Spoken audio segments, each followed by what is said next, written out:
Hey guys, welcome back to another video on the Slipper Car Guy channel. Now I'm working on my BMW 335 E92, and a lot is happening, but I just wanted to make a quick video. Maybe this will help somebody. I'm in the process of removing the starter. After removing the intake manifold and a few other items, I'll put those clips in here as well. But I found that bolt all the way in the back is really difficult to remove, so I just wanted to show you how I'm actually doing so. First step is to disconnect the battery so you don't short anything out. Then you will remove the intake duct, which is just held in with 2 screws, remove the ignition coil cover and the engine air filter housing itself. Obviously my car is a little bit different, so I didn't include these first steps. You will then remove the cabin air filter housing, which comes off in 2 parts, the upper and the lower housing, which will give you access to the right trailing link that you need to remove in order to have better access to the intake manifold. And of course, throughout this job, unplug the connectors carefully as needed along the way. To remove the intake manifold, what you will have to do is unplug all of the sensors. So obviously this sensor here and all of the ECU connections. You have to unplug all of these. Be careful not to break the little brackets and everything else that's on here. That's very brittle, so gotta be careful with that. You don't have to remove these 2 bolts, but you do have to remove this one, that one, and all of the other ones. So all of those bolts have to be removed before you can actually take the manifold off the block. You also have to remove that connection and obviously the intake pipe. But other than that, it's a very simple job to get this off and get you access to the starter.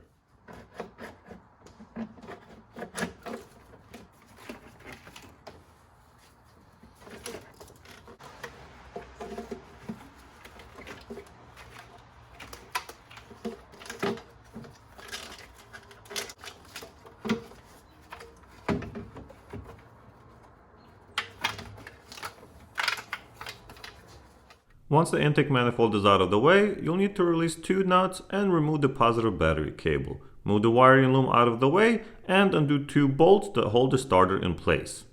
Now the first bolt goes in here, and that's quite easy. You just use one of the standard sockets, well, the e-torque sockets, and it comes out not a problem.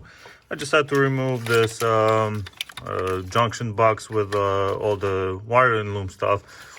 I just moved it to the side after removing those 2 bolts, and then that bolt came out no problem. Now the other bolt though, it comes from the other side. So as you can see, if you try to use your regular socket, it just doesn't work. So what I've had to do is actually order these special, well, not special I guess, but just the tiny short e-torque sockets, and get one of these swivel head ratchets, and this is the only way I can actually get in there to properly remove it. Now I don't know how you're supposed to do it properly per BMW, but this is it's a very difficult bolt to reach, especially if you are doing this just to remove the starter and not like me where I have removed everything in the way as well. So if you have even less space, this will be even more difficult, but hopefully this helps somebody out. But yeah, this is what you want: a swivel head and a short socket that goes like this, so you can actually go. It goes very slow, but you can at least do it. So you just bent it all the way back and then swivel this way. All right, now that I have removed that second bolt in the back, it should just come out. You're gonna have to wiggle it a little bit and it pops off. So super easy. Now you have your starter out. You can put the new one in. Not a problem. You also have your sensor in here for the crankcase, I believe. I believe that's a crankcase sensor, so if you have to replace one of those, this is a good time. But yeah, that's all it takes to replace it. Now you just put a new one back in and you're ready to go. Just reassemble everything. Obviously, you put the wiring loom back in, put your intake plenum back in, put all the wiring back in, and you're ready to go. I mean, of course, it's a lengthy job, and this is why it's expensive, but it's definitely doable, I would say, in about 2 to 3 hours if you know what you're doing.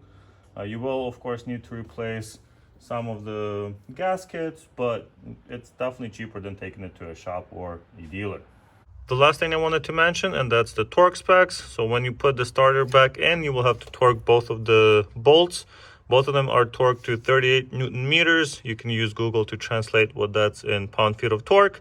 But thank you guys so much for watching. I really appreciate it. This is not a scripted video or anything, but I had a really hard time getting to that bolt, so I figured it would help somebody, you know, to see how I actually did it. Leave your comment down below. Don't forget to like the video if it helped you. Subscribe to the channel for a lot more car content, and I'll see you guys in the next one.